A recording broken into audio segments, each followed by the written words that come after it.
everyone. This is Gail Estella, and welcome to the Gail Estella Survival Podcast. Here's where we turn pain into purpose, because survival isn't a whisper, it's a roar. And before we get started, there's a couple of things I need from you. The first thing is, will you please go and like, share, and subscribe to the Gail Estella Survival Podcast? Who are you tuning in from? I'm here in Aiken, South Carolina. Put in the comment box below where you're tuning in from. Are you following me on all of my social media platforms? If not, please do so at Gail Estella. And lastly, Through It All by Gail Estella. Have you purchased your copy yet? If you haven't, it's not too late. You can go to TrueVinePublishingCompany.org, Amazon.com, and anywhere books are sold. My guest for tonight, I met this young lady at a grief support organization. We both were there because she lost her son and I lost my daughter. And I heard her story, and it was so new and so real for her. And listening to her, I felt her pain. I really, really felt her pain. And we fast forward to maybe a year later, almost a year later, I saw her at another event that was sponsored for mothers that had lost their children, a survivors gala. And she told her story again. I still felt her pain, but I saw something different in her. I saw more strength. I saw more confidence. I saw a person that has been walking through her journey, and God had carried her through her journey. It was the same story, but it came out with a different tone. And I really, really admire this young lady, and I admire what it is, what she's doing, how she's telling her story. And I want her to share her story with you. And I hope that someone will get something out of this, and another mother will know that through it all, that they will survive the loss of their child as well. And my guest for tonight is Miss Monique. Lakeisha Monique. I'm getting ready to say Monique, Miss Lakeisha Monique. How are you doing? Hey, how are you? I'm doing well. How are you doing? I'm doing great. I won't complain. Good. So thank you for being here. Thank you. Thank you. So we're going to get started. First, I want you to tell the audience your son's name. His whole name. We're going to call his name. His name is Kalichi Montrese Boware. Kalichi Montrese Boware. Tell us about him. Kalichi, to know him was to love him. He was very sweet, humble, lovable. He loved sports. He played it all. But football, I would say, was his main sport. He went to the Shrine Bowl when he was in the 7th grade, and he won MVP. He is the second. He's my second child. His daddy's oldest child, and he was just lovable. Everyone loved him. And I'm just going to give you another example. He was in the 7th grade, and a young guy was picked at by his shoes. My son took his shoes off and gave the young man his shoes. And to this day, the young man still have his shoes, those shoes that my son gave him. So like I say, to know him was to love him. He was so lovable and humble. Wow, that was beautiful. At the age of, was it at the age of 20? Yes, ma'am. So tell us what happened at the age of 20 that he was, how do you want, I want to be sensitive to you. Do you use the terminology killed? What do you say? I want to be sensitive to you. I say kill. Okay. So he got killed when he was 20, February the 17th, 2024, by his friends. It was 4 of them. The youngest, one was a juvenile, 14, and the oldest was 20. And that day, on February the 17th, earlier that day, he loved on us. He loved on us. He loved on us. I do hair, so I was doing hair. He not shampooed, he cleaned two of my clients' cars. Like that day was just an amazing day. And it was a coincidence. All of us was at my mom's house, like me, my mom, my brother, his two siblings, my brother's daughter was there. We were all there. And he was just lovable that day.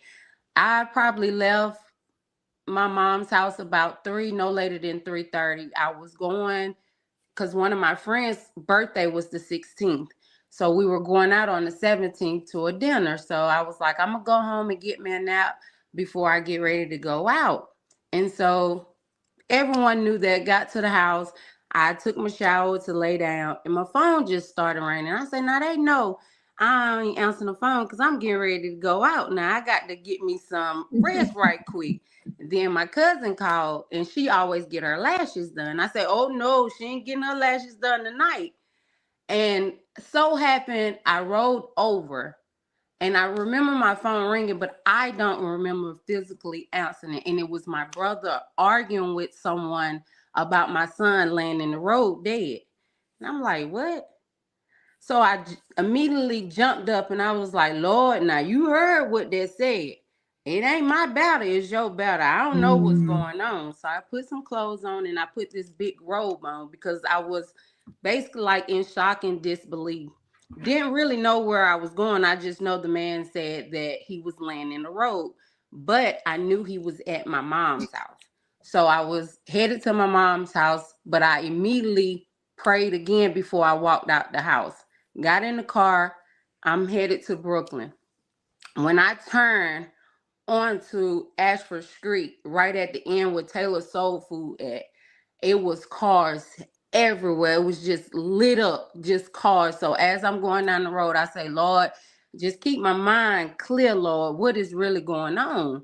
So when I got to Brooklyn School, I seen the ambulance through there. So now it's really hitting me like what's going on. So I pray again and I say, Lord, just close my ears.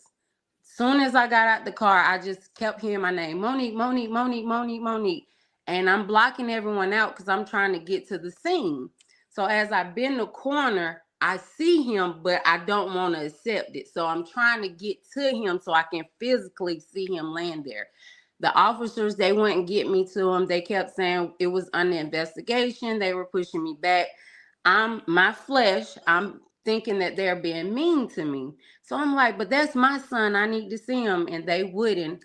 So another officer walked up to me. She looked me dead in my face, in my eyes. She knew him from across the street, standing across the street from his grandma. So she looked me in my eyes and she was like, he's gone. And by that time, another officer walked up and he said, death time 7:51. And I was like, you got to be kidding me. And I just passed out. When I woke back up, I felt them picking me up. And I was like, this can't be real. This can't be real.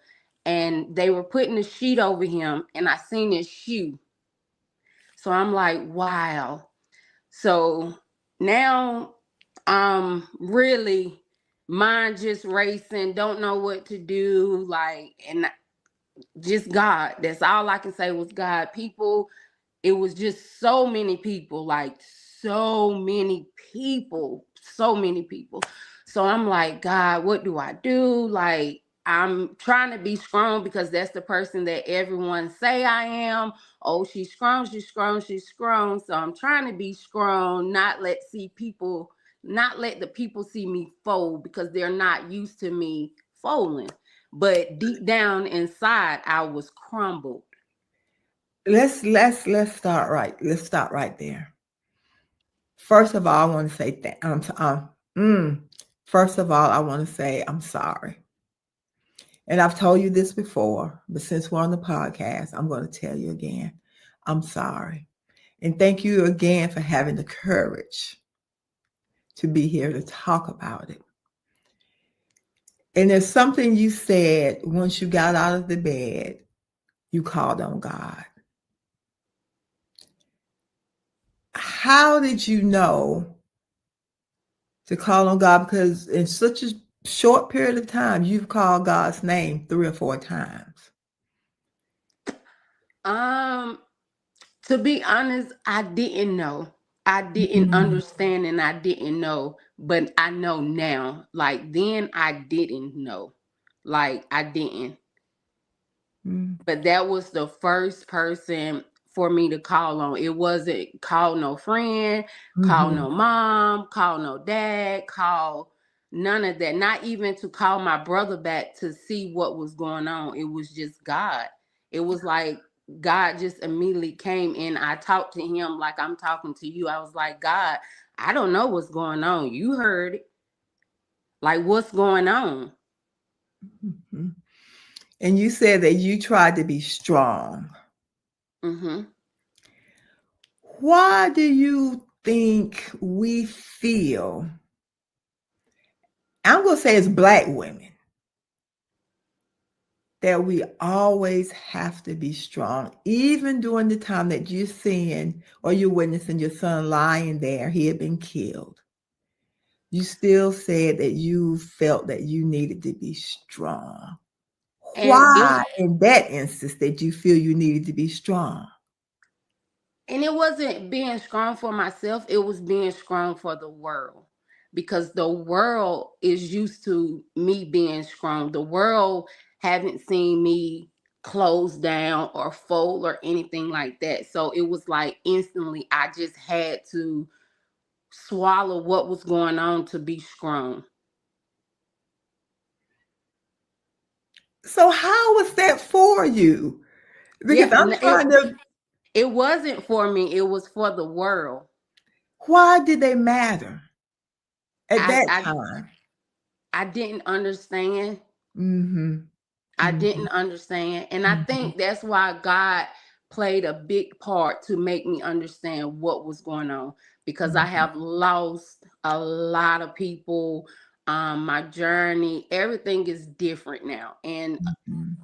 people don't understand. And at one point, I was trying to make them understand me, but now I don't care because Mm-hmm. it's for me. It's for you. It's for you. So you see Kalichi lying there, and he's deceased. Talk about the journey after the initial shock. What was it like for you the day after of his passing? That after that whole week was very challenging. I was truly numb. But once again, like I said, I was trying to be strong for everyone. I'm used to doing everything. So I asked my mom, could I have it at her house, because I'm not a lot, I don't like a lot of people in my home. So I Mm-hmm. asked my mom, she said no. I asked my cousin, could I do it at the Elks Club? He said it would be too much. So I had to, set up at my home and get everything together. So that's another reason I was like, oh, they're at my home, so I have to be strong. So one particular day, I want to say it was that Tuesday. It happened that Saturday, that Tuesday. People was everywhere. Once again, people is just people, people, people. And I happened to walk in on people having a conversation about me. And I went into my bathroom and I cried and I prayed. And I say, God, I created him. I carried him for 9 months. I raised him for 20 years. Nobody can tell me what to do. This is my child. And from that day forward, it was like I just stood my ground and it was whatever. I didn't care what no one said about me. I didn't care what no one think. It was whatever. Long as God guide me. And I Mm-hmm. told the funeral home people my wishes and dreams of the service, and they understood. That was all that That's mattered to all me. that mattered. Do you mind sharing what you heard being discussed? Or you don't have to if you choose not to.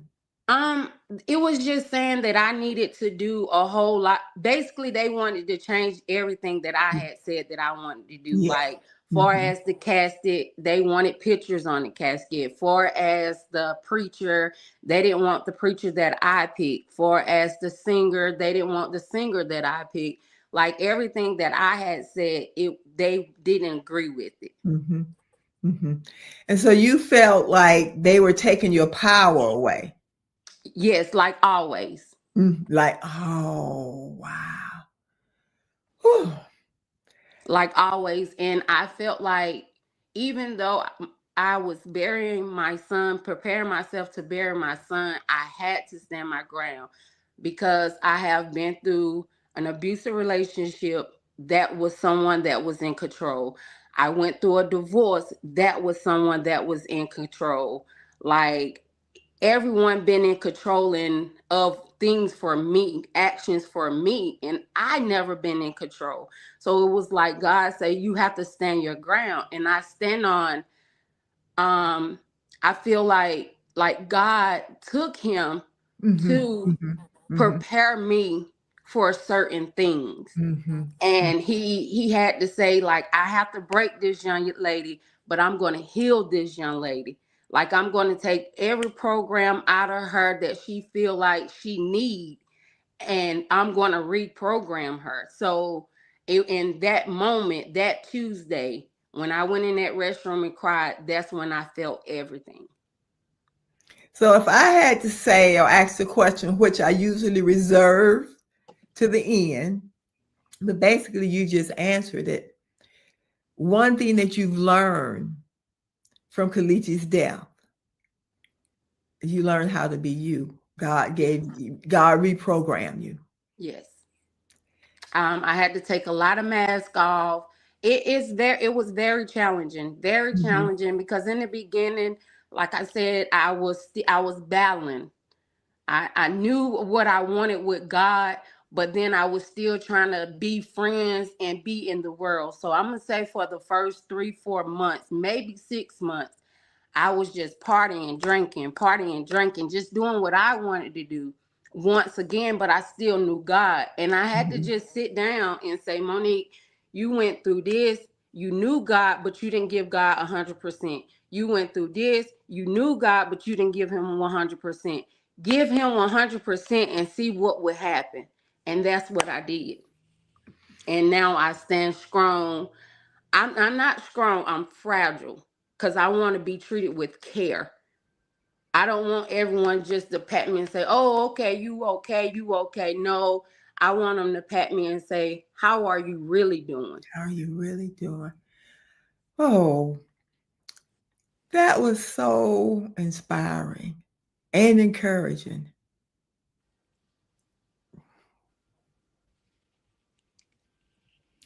because so many of us have been broken and we have gone through so much and we mask it and we mask it and we mask it.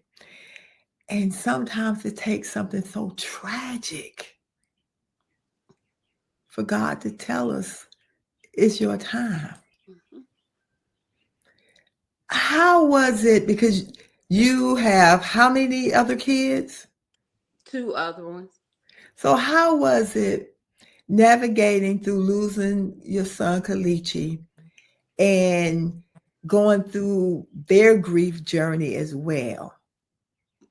Well, with my daughter, she's angry. So Mhm. me and her kind of like bump heads, because my daughter's very angry. She's very angry. And then my baby boy, he's a humble kid. So I have to keep an eye on him. He had got into some trouble. Never been in trouble before. None of that. And his senior year, we actually had just went to court in February of this year right here. And one of the young men's got out on bond. And so that following week, my baby boy got into trouble. He got caught with a gun at the school. And when I talked to him, I was like, was it grief, or was you scared or anything? Like, I just had to ask him straight up. It wasn't a question that I really wanted to ask him, but I had to ask him, like, was you trying to commit suicide? Are you scared? Like, what is really going on? Because I have heard him say to other people, like, guns is not it. Like, he'll stop hanging with young guys if they talk about guns. Him and his brother used to go back and forth about guns. So I knew that that wasn't him. It had to be a mask of something that for him to have that gun. And once again, people, they bashed him, they talked about him all over social media and didn't even know his story. And it took one person to stand up for him, and it just went from there. But my baby boy, he's battling a little harder, but he's battling in silence. And me being a mother, it hurts me because it's a pain that I can't take away from them. Even with my granddaughter, like, we went and cleaned up the spot where he got killed at. And my granddaughter was recording, and she was like, "This is my Uncle grave, and he's dead. It's just so sad." And it's like, me being her grandmother and me being their mother, what can I do to ease the pain when I have that same pain that I You can't have the even same ease? pain. And so that's another reason why I just lean to God, because God is my only strength, my only heal, my only, he's just Mhm. everything to me. Mhm. Because at And night when I want to talk to people, once again, all those people that was at my home, all those people that was out there, even at the funeral, not one time, and it's been 10 months, well, a little over a year, and no one has picked up the phone, not to this day. But guess who has? God. God. So the young men that, was it one person or was it more than one person that shot It's him? it's four of them. Did you know them? Hmm. Mm. It's very, like I was telling when we were going to court, I was telling the solicitor to not let any of them out. I begged them, I begged them, I begged them, I begged them. And it was because it's very intense. Like, Mhm. all of them was friends. So what made them do this to him? All of it was enter in his back. He didn't even see it coming to defend himself. Like, so I just felt like no one should have been out. But then when they allowed one of them to get out, I had to, and this was the biggest thing that I had to do, was forgive. And I was like, God, why do you want me to forgive? And I had to do it because it had started making me wearing my body down and stuff like that. And I was like, well, you tell me why and show me why I got to forgive. And he showed me that that was her only child. He's allowing him to go home with his mom so she can understand what's going on, because he's going to be gone for a long time. Mhm. And I said, when he gave me that vision, I said, but God, I'm never going to see mine again. So Mhm. why would you grant them that? Like, why? And he said, forgiveness, you'll understand later on, but just forgive and just listen at me. I got you. I got And you. so once I started forgiving, even the ones that's not incarcerated, and even forgiving things that's in my past that done happened that didn't even have anything to do with college, just forgiveness, period. Yes. It started making me feel a little bit better. Better. Lighter. Yes. Mhm. So did the young man's mother ever, has any of the mothers ever reached out to you to give their condolences? No, No one ma'am. has reached out to you. And I have a question, because you said God told you that, this mother, she was going to be losing her son as well. He was going to be gone for a long time. Would you rather be, and tell me if I'm wrong for asking this, would you rather be the mother that your son's life was taken by gunfire, or be on the end to know that your child was capable of killing someone? I would want to be on no end. I wouldn't want to be on no end because Mhm. mine's physically gone and Mhm. I'm hurting. Theirs is physically here and they're hurting. Mhm. So who wins in the situation? Yes. No one wins. Everyone is hurting. And those children have a mother and a father and maybe step parents. So I'm dealing with a lot of people once again that I had to forgive and trust. Like it's no trust. I don't trust people because it's Mhm. very hard to trust. But I ask God every day, and He said He'll show me one day. So right now it's not, trust is not the biggest thing. It's just about forgiveness And right now. forgiveness. And you said something so profound. You had to go back. And so that was going back to forgiving your abuser. I would assume your husband or anyone else that you felt that has wronged you. How important is that to move forward? Because, God has you on this journey, a new journey, and it's evident that He has you on this journey. How important is it to and so when we forgive, I'm not going to say we forget about it, but we have to let it go so we can move forward. Mhm. How do you feel on the inside with this new transformation that's transpiring inside of you? How do you feel internally, your heart, your mind, your spirit? Um, it was hard, and feelings is it. I can't really describe my feelings. Really, to be honest with you, I just use the word numb. Hmm. But it was hard because it was like I was sitting and everything was hitting me. Like the when I was in the abusive relationship, what I went through in my marriage, like everything was hitting me like it was something that I had to forgive. Like I had to let it go, even though I felt like I already had let it go because I had just swept it under the rug. Yes, But by me just sweeping it on the rug, it was just stuff I was sweeping that needed to be addressed. it needed to be addressed. How important is that for us It's to address, not to sweep under the rug, but to address what it is? Yeah, it's very important to address it and not sweep it under the rug, because when it comes back to be addressed, you don't know what your mental gonna be and if you're able to face it then. Hmm. That makes a lot of sense. That makes a lot of sense. So it's been a year. Have you gone to court?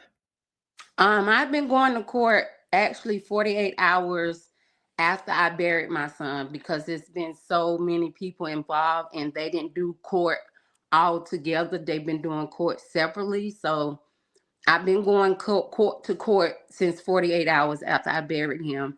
And the last time I went to court, it's been about a month ago. Mm. Um, And what came to my spirit when you talked about forgiving all the past? Because God knew what you were getting ready to go through. yeah. And you couldn't carry all that weight with you. It would have been too much. hmm It would have been too much. and then like I just feel like suffering. He didn't want my son to suffer, and he don't want me to suffer. That's why he brought up my past, to let it go. Because Mhm, if I didn't forgive, I would have been suffering, basically. mhm, mhm. If I didn't forgive, I would be suffering like to today. I probably would be suffering. How is it going to court and having to relive or hear the same stories over and over again from different people? Because I would imagine each person is telling a different story. So Is how is it for you to have to hear those things about your son that they're saying, even the defense attorneys, the young men that are doing it or did it? How is that for you, or was that for you? it's very challenging because I, like I say, I ask God for to keep my mind and heart clear. And one of the young men, I didn't want to speak. They made me speak. And when I got up there to speak, one of the young men was like, we were like this right here. Once again, I didn't want to speak. I didn't know that they were taking pictures. I didn't know none of that. So at first, I thought Chester had let me down too. Like they were just slapping me in the face. And Mm-hmm. then I asked God again, like, God, why am I going through all this? Like it's just me.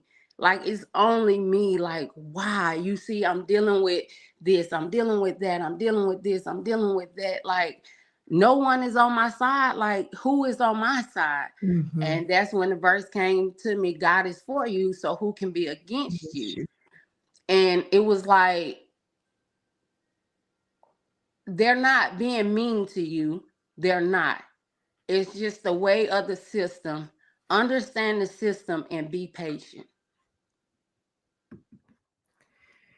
you are getting a lot of good revelations from God. Ooh.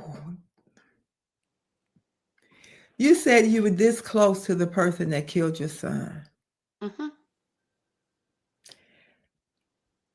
What feelings were you experiencing at that time that if you had the permission to do anything that you wanted to do at that time, and maybe I won't ask that, but what feelings were you feeling at that time, and how hard was it to restrain It was very hard to yourself? restrain. And only thing I wanted to do was to really ask him why. Yes. Not It's hurt I him. Nope, I didn't want to hurt him. But that night, February the 17th of 2024, that night, I told everyone in my family that I felt like that would go retaliate. I said to them, I want no mother to feel like I feel, Yes. so do not do Mhm, anything. mhm, mhm, I say, mhm, now the ones that I can't say anything to, it's not my fault. But my family, I told them that because I don't want this pain on no one. So I would never hurt them, and never try to get anyone to hurt them. mhm, I just want to know why. Just mhm. why. Have you gotten that answer? No, ma'am. Mhm. It's something you said. You said that everyone takes, Hmm. but no one is replenishing you. Hmm. Tell us about that. And when I say everyone takes, like when I was in my abusive relationship, I feel like my abusive relationship, had been with him for 10 years. We were actually committed for 4. I feel like that relationship kind of like took my self-esteem, my confidence, like it took a part of me. It did. And then going into my marriage, knowing that I pretty much, if I'm being honest with myself, I went into my marriage wrong, Mm, knowing that I was going into it wrong. So it's kind of like dug a deeper hole for my self-esteem, my confidence, and it was like everything was just being snatched from me because of their actions, not because of my actions, because of their actions. And so then with Carlici, they killed him. Like he didn't leave here off natural cause mhm, or him being ill. Someone took him from me. So I was like, everyone take things from me, but no one gives me anything back. Like no one pours back into me saying, well, hey Monique, are you okay? Hey Monique, let's go do this. It's always, Monique, can you do this for me? Monique, let's go here, but you're inviting me, not saying that you have to pay for me because I don't want you, but show me that you care. That's why I mhm. say when they look at you strong, they look at you like you don't need anyone. Yeah. But if I say I'm fragile, I'm letting you know I'm like the post office. When you take a piece of mail to the post office and they say that item is fragile, they ask you, would you like insurance? They ask you this, they ask you that.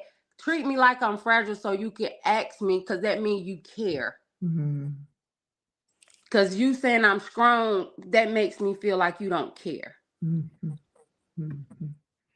That makes sense. Ooh, fragile.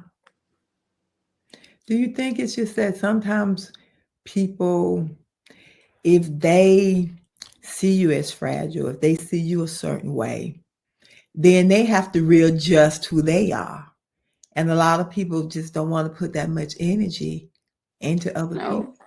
people. Change is hard. I Mm-hmm. say it all the time. Mm-hmm. I mean, we go in the nail shop and it take us 10-15 minutes just to pick out a nail color. Mm-hmm. But when you lose something that's very important to you that you cannot change, it is you sacrifice things. Mm-hmm. So if I love you the way I say I love you, and I notice that you're not where you need to be, I sacrifice my change to help you. Mm-hmm. So, but it's very rare that you find people like that. It's very, very rare, even in intimate relationships. Yes. Mhm. Even in intimate relationships, it can be the same way Mm-hmm. because the death of a child breaks up a lot of relationships Relationships. because people grieve differently and people don't want to change to bring themselves to embrace Yeah. what it is the person is going through And at what that that time person needs. and what they need at that time. Mm. How about because I know you said that he lost his father, Kalichi lost his father a year before he passed. Yeah, 10 months before he passed, his dad had got killed. And that was gunfire as well. Yes, ma'am. So I'm going to read something.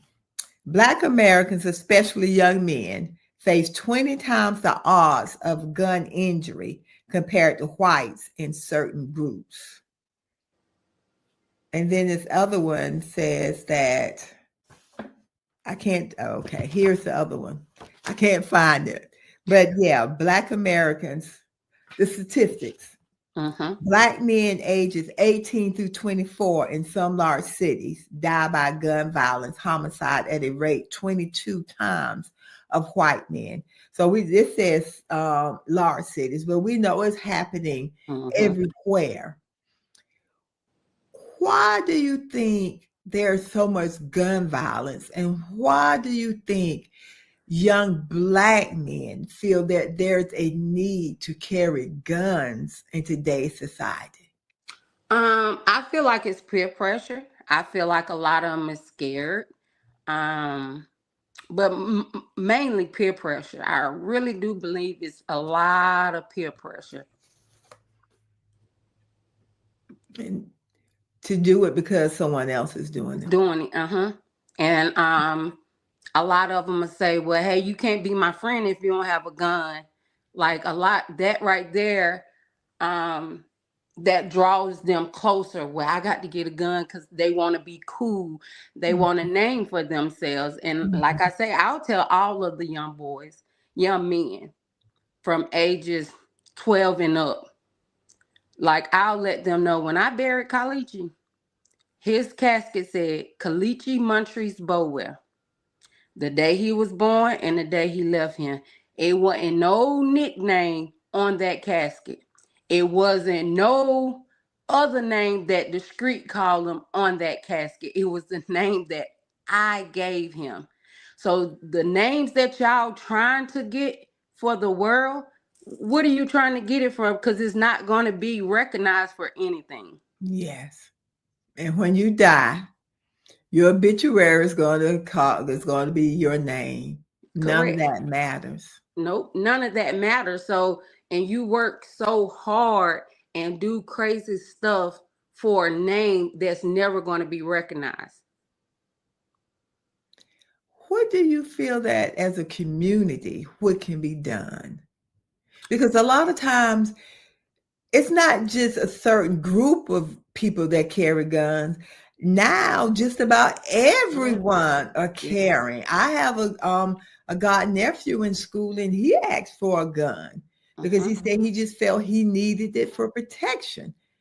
So it's Um, everybody that's carrying. Well, most people, not everybody, but a lot of people are a lot carrying. of them. Mm-hmm. And like I say, when with my baby boy, with the type of person that he is, I wouldn't have never in a million years thought he would get caught with a gun. Mhm. So the questions that I had to ask him was, deep. So it's like other parents know their kids in college and they come to them and ask them for a gun. Like, what do you need a gun Mhm. for? And Mhm. sometimes the kids can't really answer what do they need the gun for because they're too ashamed to say I'm scared. Yeah. Yeah. Yeah. And a lot of them are scared because they're being peer pressure and they don't want to do what the next one doing. And then a lot of them are carrying a gun because they do want to do what the next one Mhm. is doing. So it's just very hard right now. So talk about that. You say a lot of them are scared. So I'm going to use the word vulnerability. A lot of young black boys, a lot of young black men and men feel that Hmm. they can't be vulnerable. So Hmm. how important is it for wives, mothers, significant others to provide an environment that their black males in the home can be vulnerable and to say, to know that it's okay to say that I'm scared. I think us as women need to they say don't treat a man like we want to be treated, but I think we should just as well as we want our spouse to ask us how was your day and what did you do today? How was your mental and all that? I think we need to do that more with men because men mentals are off just as well as a female. Mhm, mhm, Kids mentals are off just as well as mhm, an adult. So I mhm. think we just need to be more use more communication within your home and community. Yeah, because the suicide rate for young Mm-hmm. black men is off the charts right now because a lot of them feel they can't talk about their Talk. feelings, Mm-hmm. or you deem them as weak, or they may seem weak, Mm-hmm. and no one, like you said earlier, no one wants to seem that they're weak. We We. all want to put on that S on our chest like we're strong. Mm-hmm. Mm-hmm. And and then counseling, I feel like counseling plays a big part. No, we didn't know about counseling 10 years ago, but the world wasn't as corrupted as it was 10 years ago either. Mhm. So I feel like because everyone deals with the mental health, and I feel like everyone deals with the mental health and everyone deals with some type of an addiction. No, it may not be a drug addiction, it may not be an alcohol addiction.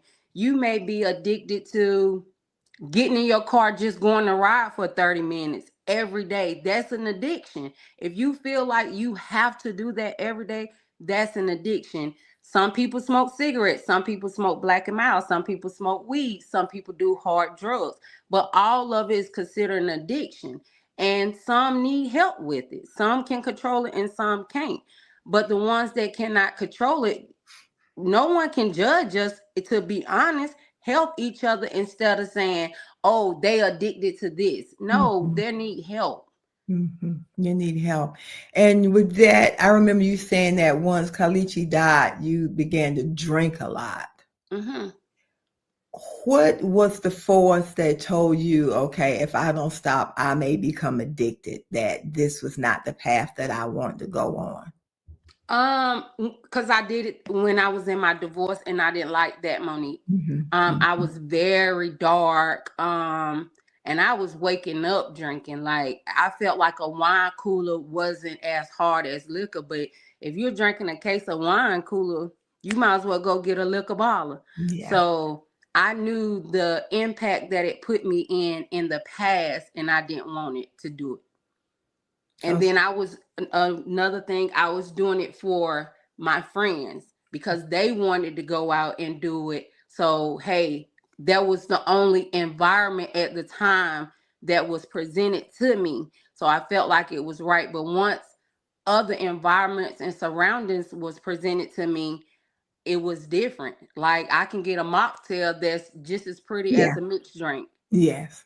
Mhm. So once God showed me and start revealing and replacing people, um, it was a big difference. And so when God begins to take people out of our lives and replace new people, a lot of times we fight it because we Oh, I want. fought it for a while. Woo, I'm still fighting it. Because I love to be honest with myself. I'm still fighting it. Because I was like, God, not that person. They've been around me for this. No, that can't be real. You got to give me another sign. Like, because it be the ones that you least expect is the ones that's really, really have you in a chokehold and you don't even know it. So, and he's still revealing a lot of things for me. He really is. And I don't regret it. I'm not mad.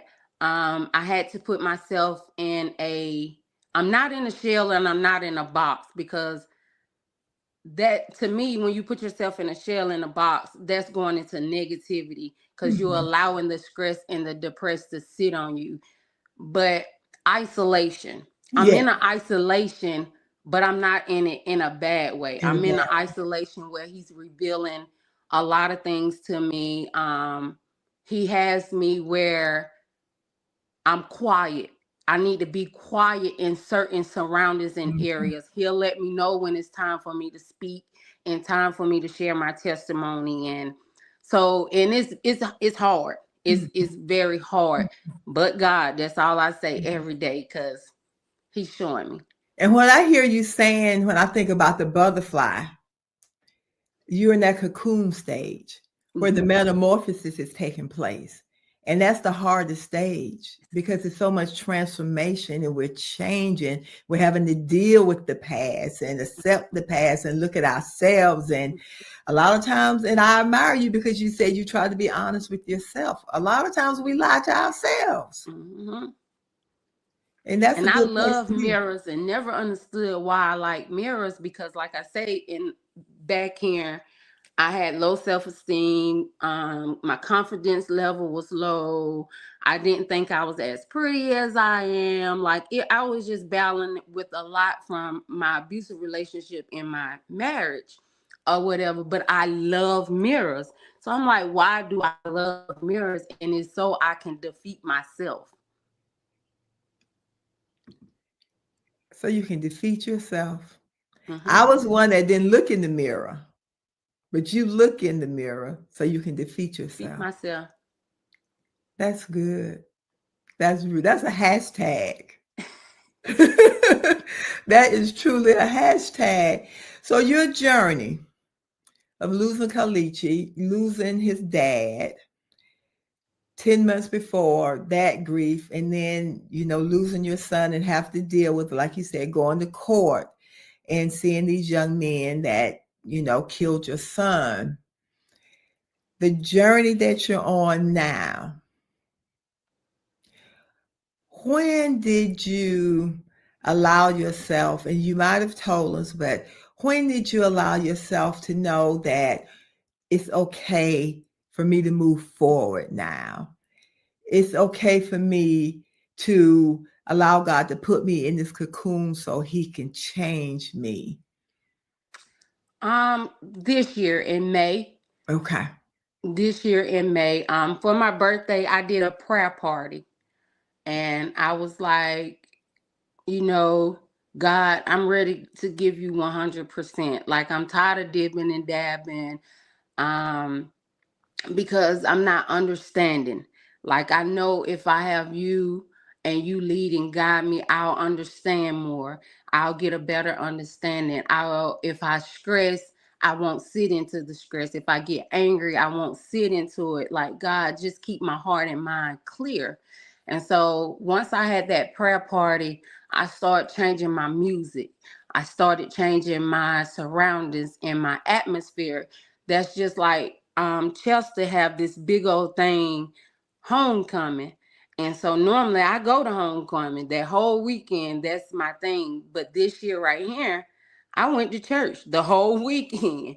I was scrolled into church on that Saturday, but that Sunday I went to their workshop and Then that Saturday we did the scroll, and I stayed the entire day. Even though we could have left at 12 o'clock, I stayed the entire day, and then end up going to my own church on that following Sunday. So it's like now, once I change my mind, and it's not 100% change because I'm still human and I have a flesh, but I don't allow my flesh to take over.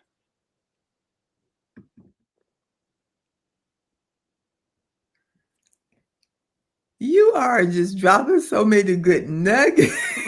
You are dropping so many good nuggets. So for the audience that doesn't know what scroll means, what does scroll mean? You were scrolled. I was scrolling to church basically like a life member where I didn't know they were watching me, but they had been watching me in the church and seeing that I was being dedicated, I was being committed. And basically, as my pastor say, he noticed that I was hungry for God. So didn't even know that they were watching me, received the text message and asked me what was I doing on October the 4th. And she didn't want to tell me. And I kept saying, what's going on? She said, I just need you to wear white. But I need you to thank the other lady. So when she told me to thank the other lady, I went to her house and she the one who told me what was going on. So, but yeah, it's where you a life member into the church, and they just watch you, and it shows your dedication, your commitment, and all that within the church. So what I hear you saying is that Monique is becoming authentically Lakeisha Monique. Yes, ma'am. And we think that a lot of times we think once we become authentically us that we've arrived. And you said it before that we're forever changing and we're forever growing. And what made us authentic yesterday, the people pleaser, doesn't mean that tomorrow I'm going to be the same person.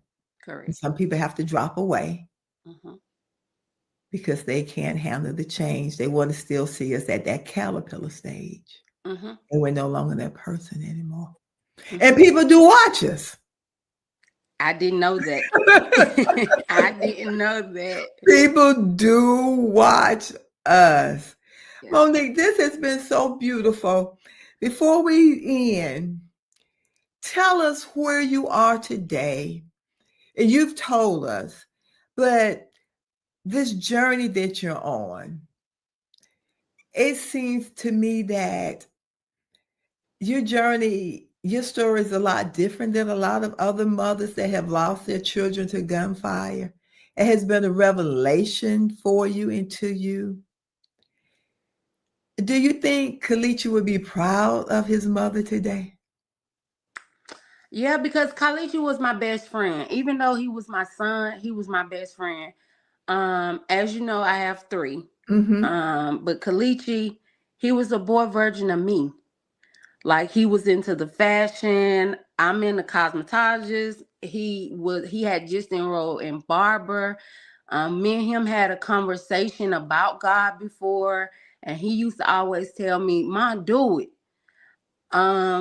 Like, I miss him dearly because some of the things I do procrastinate, and it's because I'm used to him saying, "Ma, you can do it. Ma, you can do it. I know you can do it." And see, I don't hear that voice.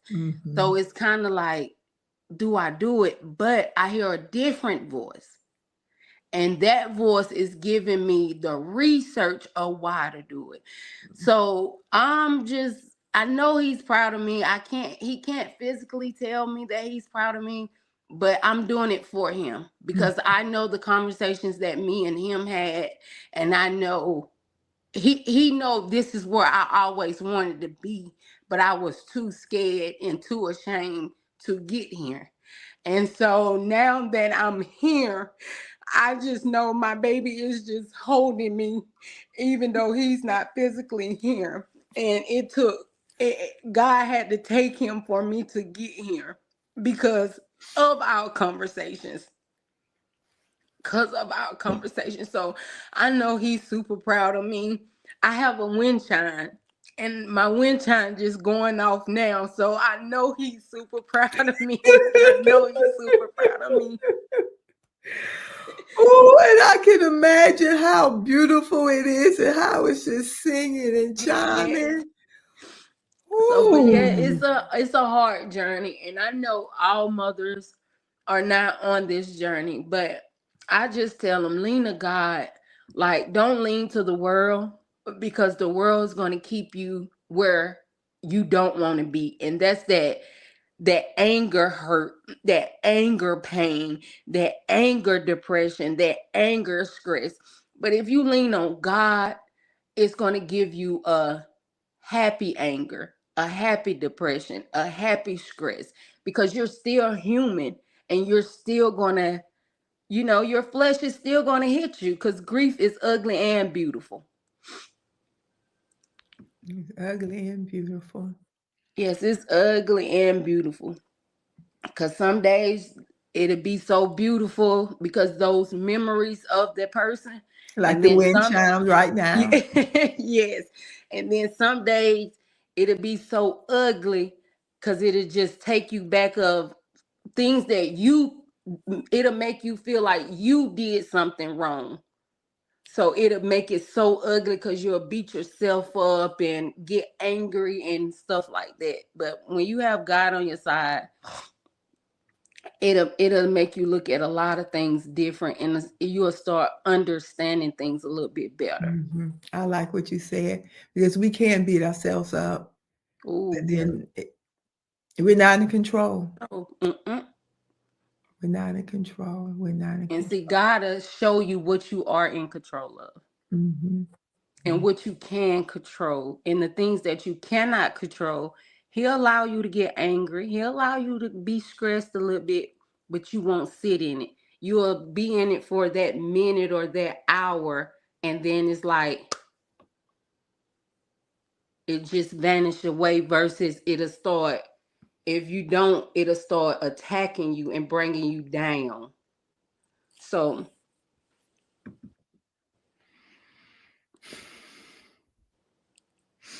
You are so inspiring. thank you. You are so inspiring.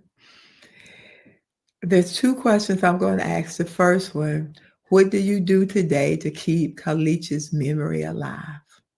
How do you honor him? By waking up every morning and cosmetology. I'm in cosmetology school, so that's one. And just waking up and pushing and not allowing just to die with him.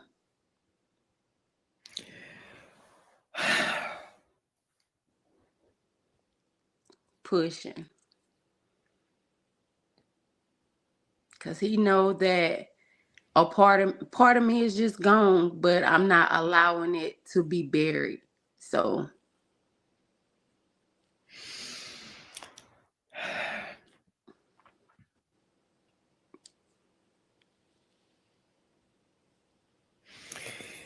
Ooh. Thank you. you're This, welcome. this, oh gosh. A part of you are gone, but you are not allowing it to be buried. A lot of people need to hear that. A lot of people need to hear that. Is there anything else that you would like to say before we close? No, ma'am. Mhm. Thank you. I have one more question. Okay. This is the Gail Estella Survival Podcast. Tell the audience three things that has helped you to survive. God, change, forgiveness. Say that one more time. God, change, forgiveness. Thank you.